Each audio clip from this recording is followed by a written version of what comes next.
I would say to you that too many leaders today are more concerned about the outside than the inside.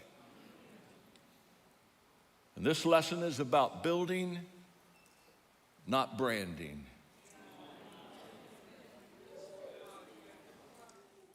Very much. I love you. Please be seated. It'll be a little different than what I normally would give you, and have a little bit more reading than I would normally give you, but it's just something that I have felt for the last, 45 days as I prepared for our time together, that God would want me to share. And I just want to talk to you on the subject, live well so you can finish well. And the essence of the message and foundation, it's literally a year ago in 2020, on July the 4th, my father died. He passed away, he was 98. And on July 1st, I had a very special time with him 3 days before he passed away. We knew it was only a matter of hours or days. And so for 4 hours, I went into his room, just the two of us, and he was unable to respond at all at this point of his health. And I sat down and I began to share with him the lessons that he had taught me. And what I would do is I would share a lesson, and then I would tell him where I learned that lesson and how he helped me with it. And then I would get up and I would go over to his bed and I would kiss him on the cheek. And I'd sit back down and I would share another lesson that he had taught me. And then I would get up and I would hold his hand, and maybe kiss his hand, and sit down, and I would talk about another lesson that he had taught me. I was incredibly blessed. I truly won the parent lottery. And for 4 hours, it was just the two of us, and I was able to share 29 lessons, life-changing lessons. In fact, when I finished, and I had the privilege, of course, of officiating his service, and then literally I did 4 weeks of teaching on lessons that my father taught me. And if you just go to johnmaxwell.com, it's totally free, and look /Melvin, or if you just go to the podcast and look at Melvin, you'll find those lessons if you would like to hear them. But the reason I just use him as an introduction is that my father finished well because he lived well. He was really bigger on the inside than he was on the outside, and what he said to me was important, but as I went through those 29 lessons, what he lived in front of me was even more important. And my teaching tonight with you, this is kind of like a father message, or at my age, for some of you, it's a grandfather message.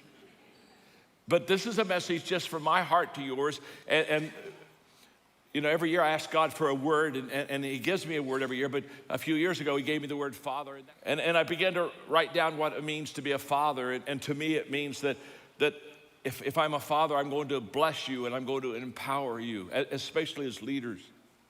That I'm going to unconditionally love you, and that I'm going to revel in your success, that I'm going to take great joy in the things that you do really well. And when we got ready to launch my last book, Change Your World, we had a transformathon, because it's all about transformation, and it was really around the world, and we did a 5K walk in the morning and a 5K walk in the afternoon, and tens of thousands of people joined us on that walk, and it was a wonderful experience. But as I would finish the 5Ks and I would lead them, and we had some great, not only walking time, but just great encouragement, lifting time. When I got to the finish line, I stopped, and they were expecting, of course, because I led it to cross the finish line first, and I turned around and said, no, I want to cross the finish line last tonight. This lesson is, I want you to really finish well. And I want you to understand that finishing well is determined by you today. It's not determined by you when you get a certain age and get a certain maturity and perhaps have had 30, 40 years of experience under your belt. It's determined by you at this moment. And I just want to make 3 very quick comments. Number 1 is, because of this crisis, because of COVID, everybody moved. Everybody was moved, because that's what a crisis does. It moves us. It takes us out of our comfort zone. It takes us away from what we have always known or what we have always embraced in our life. And so the question is not where you moved in the last 16, 18 months. The question is, did you move forward or did you move backward? Did you swim upstream and improve your life, or did you drift? And by the way, if you drifted, we never drift to a desired location. No one ever drifted their way to success in our life, or everything we want in our life is outside of our comfort zone. If it was inside your comfort zone, you'd already have it. And so COVID just took us all out of our comfort zone, and the question was not, did we end up somewhere that was different and certainly not automatic in life? The issue and the question is very simple.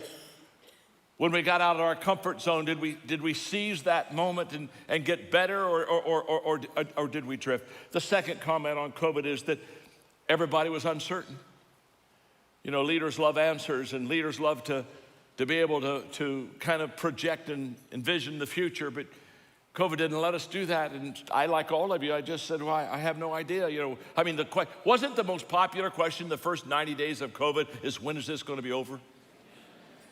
And the only people that I knew that tried to answer that were fools. We didn't know when it was going to be over. I'm not sure. I've never been here before. This is different. But the thing that really brings me to the teaching tonight is the third thought about COVID, and that is that this crisis that moved all of us, everybody was discovered. Everybody was revealed. You see, we hear a lot of times that a crisis makes a person. I don't think a crisis makes a person. I think that it reveals a person. I think when difficulty comes, we find out very quickly who the players are and who the pretenders are. And I can tell you from my heart, and with all fatherly love, I'm extremely leadership sad. I'm leadership sad for my country. I'm leadership sad for the world. But I'm most leadership sad for the church. And I'm leadership sad because I feel that we've missed an opportunity. I feel that perhaps instead of rising above the crowd and leading, we became part of the crowd. So if you'll just let me just share with you and kind of just lovingly walk you through this process, I would like to do that. I just think that you never really know who a person is until the crisis comes, until the adversity comes. I was talking with a friend recently, and I was asking about another person that I just had met. And I asked him, I said, do you know him very well? Do you know anything about the character of the person? And I'll never forget, he looked at me and said, well, John, he said, what I know is he just seems like a wonderful person. But he said, you have to understand, I can't vouch for his character. I've not seen him under adversity yet. You see, adversity on the outside requires strength on the inside. And then he says, what's on the inside determines what's on the outside. He gave the story of the tree. It's on the screen. No good tree bears bad fruit, nor does a bad tree bear good fruit. Each tree is recognized by its own fruit, and people do not pick figs from thorn bushes or grapes from briars. A good man brings good things out of the good stored up in his heart, and an evil man brings evil things out of the evil stored up in his heart. For the mouth speaks what the heart is full of. I would say to you that too many leaders today are more concerned about the outside than the inside. And this lesson is about building, not branding.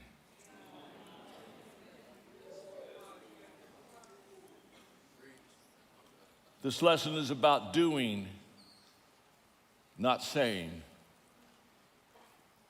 And I want you to notice that everything is fine in this story until the storm comes. Listen to me. It's the storm, it's the adversity, it's the COVID that shows up what kind of a foundation that you and I have. You see, I'm asked a lot of times, because I live in the business world, I'm asked by a lot, especially younger generation, about branding. I've got 7 companies. We've done very well. And they'll talk to me and they'll say, John, help me with branding. And I say, well, let me just help you with another thought.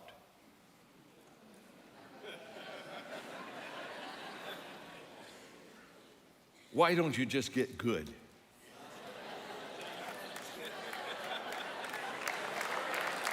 Just get good. And if you get good, any brand will work.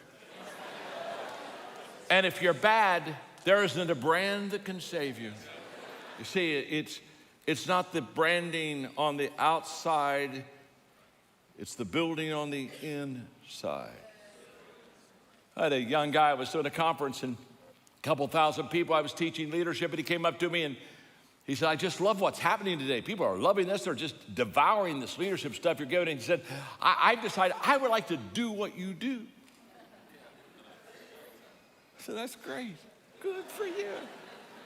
I said, let me ask you a question. I said, would you like to do what I did? So you can do what I do. You see, we want to do, but we don't want to did.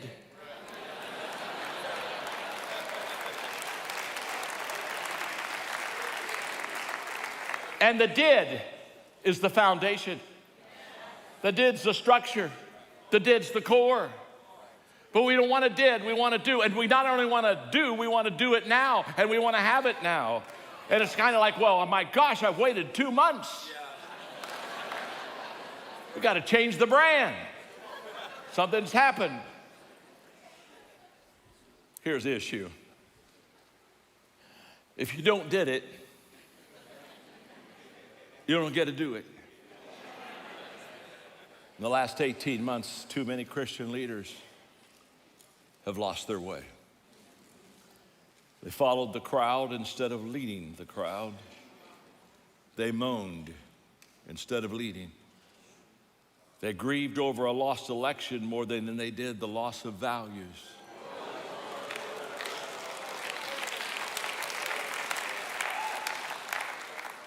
And sadly, they've been cursing the darkness instead of turning on the light.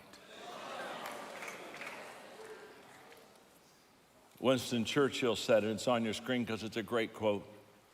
In every age there comes a time when a leader must come forward to meet the needs of the hour. Therefore, there is no potential leader who does not have an opportunity to make a positive difference in society. And when the hour is the darkness, this is our moment. So let me talk to you briefly about how to turn on the light. Jesus said we're to be salt, we're to be light. I'm going to give you just some very simple thoughts quickly. Number one, if you really want to turn on the light, and you really want to lead well during dark times, and you just really want to have that solid foundation, number one, get over yourself. My name's John, I'm your friend. Please, get over yourself. Let me explain something to you. It's not about you. The first step in leadership is to get over yourself. The first step in connecting with people is to get over yourself. The first step in communicating is to get over yourself. I tell people all the time when they say, I want to be a great communicator. I said, number one, just get over yourself. Get over the day that you're more concerned about helping people than how you look. All of a sudden, good things begin to happen. It's the key to serving others. It's the key to influencing others. And by the way, the get over yourself is the Maxwell translation. Jesus said, if you want to be first, you have to be last. Yes, you do. And if you want to rule, you have to serve. You want to live, you have to die. If you want to turn on the light, number two, I'll have to explain this one. Move to the center of the wheel.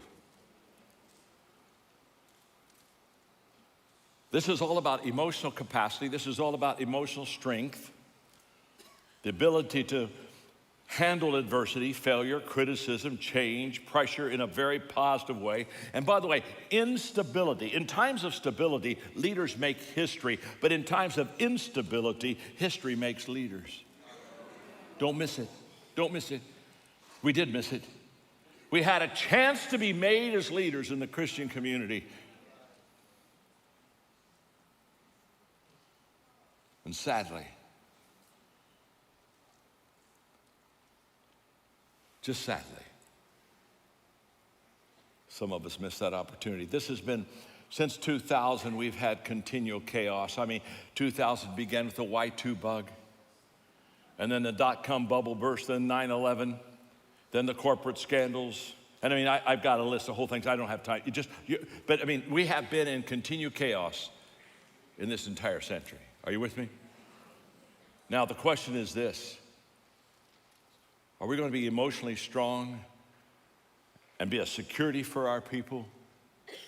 Or are we going to get in that same stream and get swept and drifted away? Okay, here's what Plato says, or here's what Tom Moore says. Okay, are you ready? This is about stability. It's on your screen. Imagine life, because remember the point here. What's the point? We're talking about emotional strength and stability. Move to the center of the wheel. Okay, here we go. Stability. Imagine life as a big wagon wheel, and if we emotionally live on the outer rim, when that wheel turns, we are spun around in extreme highs and lows in rapid and dizzying succession. But if we can learn to move closer to the midpoint of the hub, we become much more centered. The wheel will spin, but we won't be so dramatically thrown about by its motion. So the question is very simple. How do I move to the center of the wheel?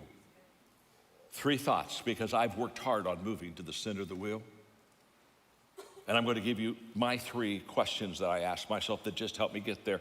My first question is, what is my definition of success? I want to encourage every one of you to get your own definition of success. So that when somebody else comes around, because success means a lot of things to a lot of people, it's very subjective. So when people come around and you're trying to be successful and you're trying to be like someone else and you're looking for validation from someone else, by the way, when you're looking for validation on the outside, it's because you lack strong values on the inside. That's a whole study. It's a whole huge study. To me, success is very simple. Those closest to me love and respect me the most. That's my definition of success. Those closest to me love and respect me the most. Can I tell you something? There's something wrong with any of us if people who don't know us well like us better.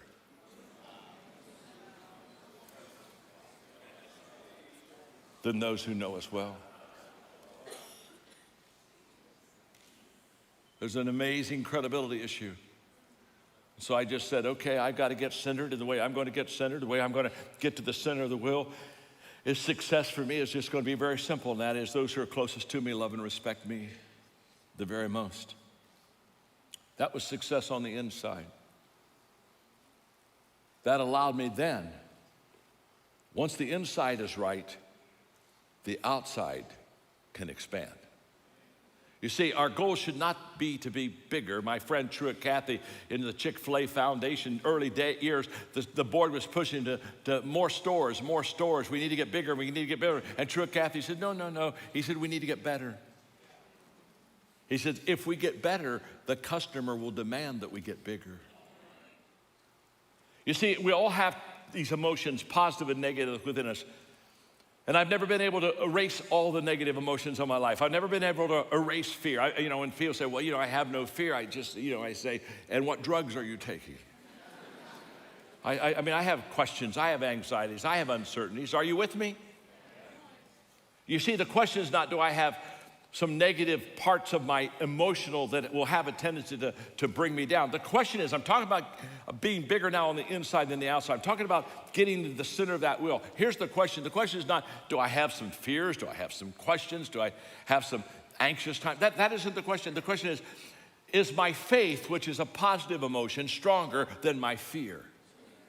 Because I expect more out of leaders. I expect you not to be swept away by the emotions and the fears of others. I would expect you to stand to give security to people that are drifting. So Chris sent this to me the other day. He said, another reason why we need values. This is good, Chris. The founder of Dubai, Sheikh Rashid, was asked about the future of his country, and he replied, my grandfather rode a camel, my father rode a camel, I ride a Mercedes, my son rides a Land Rover, and my grandson is going to ride a Land Rover, but my great-grandson is going to have to ride a camel again. Why is that? He was asked in his reply, hard times create strong men. Strong men create easy times. Easy times create weak men. Weak men create difficult times. Many will not understand it, but you have to raise warriors, not parasites. And you have to add to that historical reality that all great empires, not some, all great empires, the Persians, Trojans, Egyptians, the Greeks, the Romans, the British, all rose and perished within 240 years. And they were not conquered by external enemies. They rotted from within.